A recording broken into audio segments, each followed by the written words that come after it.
জুলাইয়ে যিনি চোখ হারিয়েছেন ঢাকা বিশ্ববিদ্যালয়ের একমাত্র শিক্ষার্থী, ঢাকা বিশ্ববিদ্যালয়ের শিক্ষার্থীদের মধ্যে যারা আহত হয়েছেন বা তার মধ্যে অঙ্গহানি হয়েছে একমাত্র শিক্ষার্থী যিনি আমাদের আন্তর্জাতিক বিষয়ের সম্পাদকে যিনি লড়ছেন আমাদের প্যানেল থেকে, খান জসিমউদ্দিন নামে পরিচিত, জসিমউদ্দিন খান ভাই। আমি আজকের প্রেস কনফারেন্সের শুরুতে কথা নিয়ে অনুরোধ করবো। আন্তর্জাতিক সম্পাদক বিষয়ে লড়ছেন যে প্রার্থী আমাদের প্যানেলের পক্ষ থেকে, খান জসিমউদ্দিন ভাইকে। আসসালামু আলাইকুম, আমি জসিমউদ্দিন খান, ঐক্যবদ্ধ শিক্ষার্থী জোটের আন্তর্জাতিক সম্পাদক পদপ্রার্থী।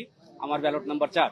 আমি আসলে গত 4-5 দিন অসুস্থ ছিলাম। আমি হসপিটালাইজ ছিলাম। হসপিটালের বেডে শুয়ে আমি যখন ফোনে ফেসবুক স্ক্রল করছিলাম, আমি সত্য বলতে জুলাইয়ের 18 তারিখ আমি 86টা ছড়াগুলিতে যখন আহত হই, আমাকে উটিতে নেওয়ার পরেও আমি আহত ছিলাম, কিন্তু আমি হতাশ ছিলাম না। কিন্তু গত 3-4 দিনে আমি যা দেখলাম তাতে আমি খুবই হতাশ। কারণ জুলাই কিন্তু আমরা আসলে রাজপথে নামছি এই ট্যাগিং কালচারের যে ব্যাপারটা, এইটাকে টোটালি ডিনাউন্স করে আমরা রাজপথে নামছিলাম 14 জুলাই। তো সেই ট্যাগিং কালচার যদি আবার সেইভাবে ফিরে আসে, এর থেকে হতাশাজনক আর কিছু নাই। আমি মনে করি এটা আসলে আমাদের রক্তের সাথে বেইমানি করা হবে যদি আবার সেই ট্যাগিং কালচার ফিরে আসে, এবং কোনোভাবেই এটা যেন ফিরে না আসে।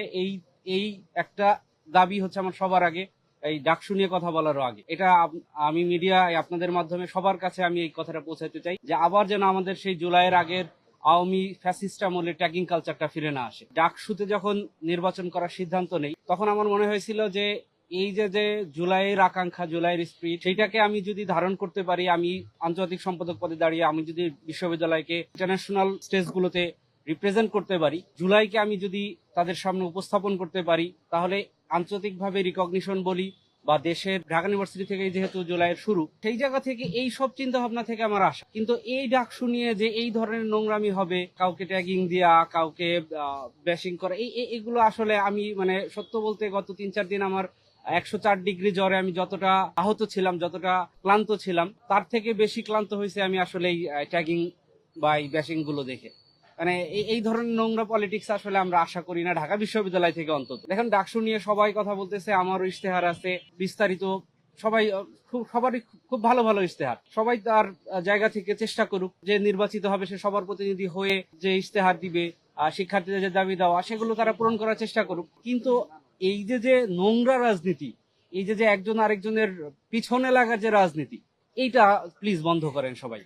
দেখুন, সব দলের সবাই আমাকে খুব ভালোবাসে। ঢাকা বিশ্ববিদ্যালয়ের সব শিক্ষার্থী, আপনি কথা বলে দেখতে পারেন, সব শিক্ষার্থী আমাকে ভালোবাসে দলমত নির্বিশেষে।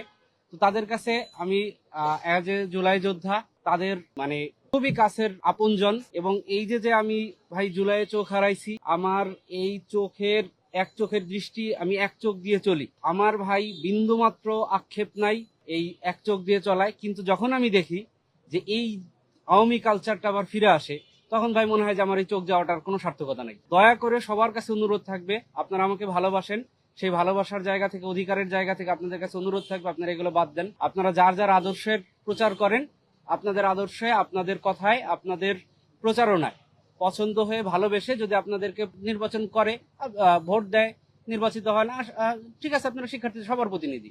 কিন্তু আপনারা যদি সবার প্রতিনিধি হতে গিয়ে একে মাইনাস করেন, ওকে আদারওয়াইজ করেন, এগুলো তো আসলে হয় না ভাই। তো আপনাদের কাছে অনুরোধ থাকবে, আপনারা এগুলো বাদ দেন। কেউ কারো পুচ্ছে না লেগে আসুন সবাই আমরা ডানা দিই।